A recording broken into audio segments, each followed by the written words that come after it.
Today, we are going to be giving some pointers on how to write your activity descriptions in your application to medical school. For some of you, this might not be relevant if you're not at that point yet, but for some of you, if it's coming up soon, or if you're in the middle of trying to apply to medical school, then this episode will definitely have some helpful tips for you.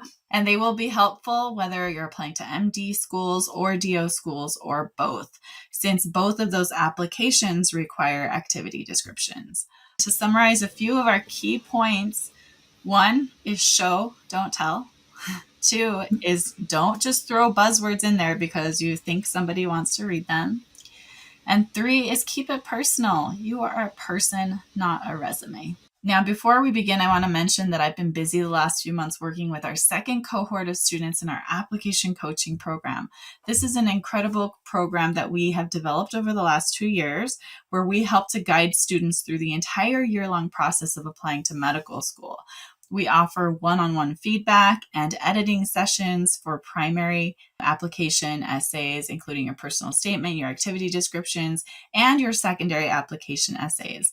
There's a good chance that you're missing some information to get you there, and you probably have it, but you just don't know it because many of you don't know any doctors, right? Or anybody in the medical community that possibly can help you to really give you insights. So I think that's like the key thing about the program. So make sure you check it out so that way you can get the help and we can really try to help you get into medical school. So if you're familiar with the application process, then you know that there are 3 different application services. There's the AMCAS, which is for MD schools. There's the AACOMAS, which is for DO medical schools.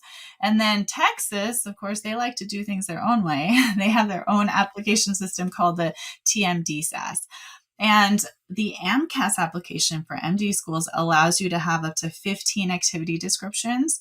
The AACOMAS and the Texas system allow you to have even more if you'd like.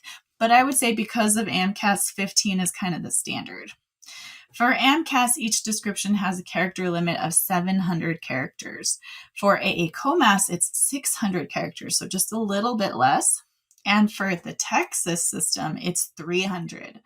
Now, 700, 600 might not seem like a lot, but when students actually sit down to write, it can be really challenging to know how to summarize the experience. Maybe your experience lasted 50 hours, 100 hours.